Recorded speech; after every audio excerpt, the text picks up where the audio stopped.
Hi everyone, welcome to my channel So Simple. Today we're just going to go over a few tricks for beginners. The number one thing that I find that is extremely important is always remember to keep your machine clean. People don't realize that it accumulates dust, especially in your bobbin area, and so if you don't clean it, it messes up your needle, your projects, your machine gets jammed, so keep your machine clean. If you don't know how to do that, I have a video for that. You could watch my video on how to clean your machine. Okay. The other thing that I find important is changing your needle. People think that if the needle looks good, it probably does not need to be changed. But I find that after a couple of things that you've done, after a couple of projects, just change your needle, throw it out, put another one in. Try to keep extra needles around so that you never have to use a needle that has been used, because that will also mess up your projects. And staying on the needle topic, always have the correct needle for your project and the correct thread. Just a quick example, if you're going to be working on heavy duty jeans, you need to have a jeans needle and jeans thread.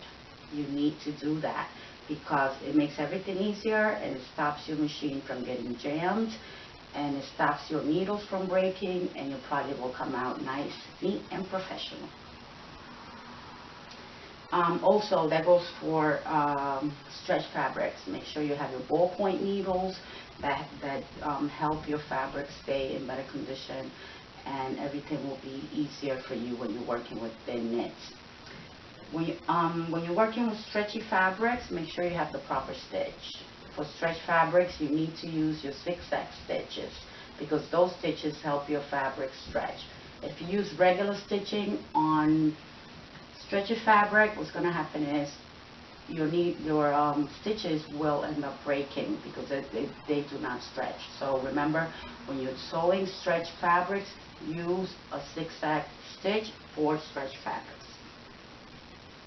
When working with really thin knits, I had a problem where starting to sew the project, it will suck the fabric into the machine because the fabric was so thin.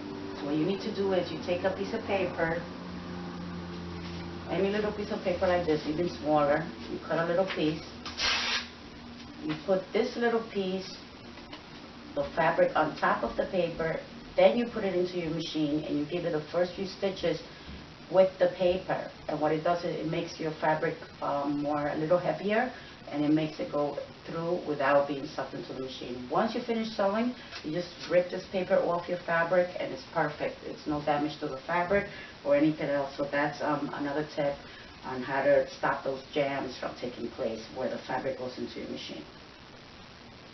Okay, now moving now you've cleaned your machine, you have your new needles, you have your proper thread, you have the proper stitch, and now you have fabric.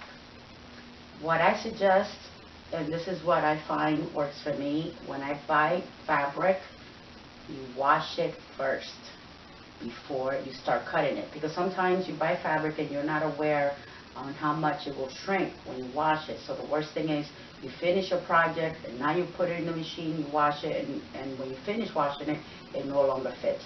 So wash your fabric first to give it that room for the shrinkage before you cut it.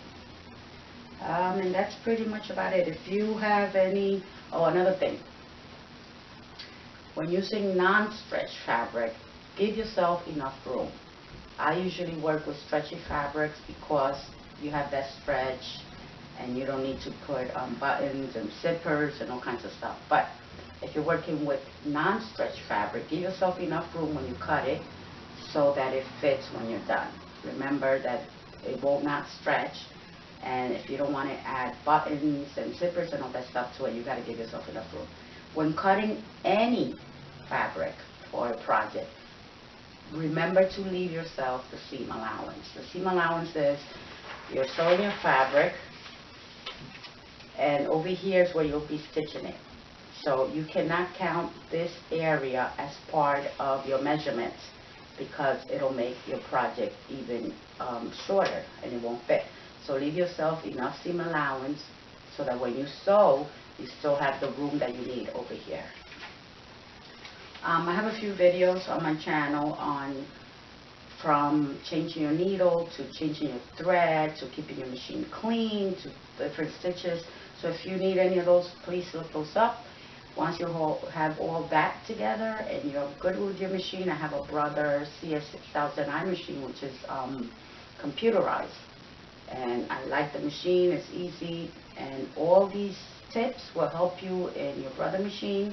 Once you have all this stuff together and you want to make yourself an easy project, you can check out my other videos. I have different videos on how to make different things for beginners, and it'll just be wonderful. Make yourself something nice, make your friends something nice, make your family something nice. Please like my channel, please subscribe, keep coming back. I have a lot of videos with different types of sewing projects, and let's keep the sewing going. Thanks for watching.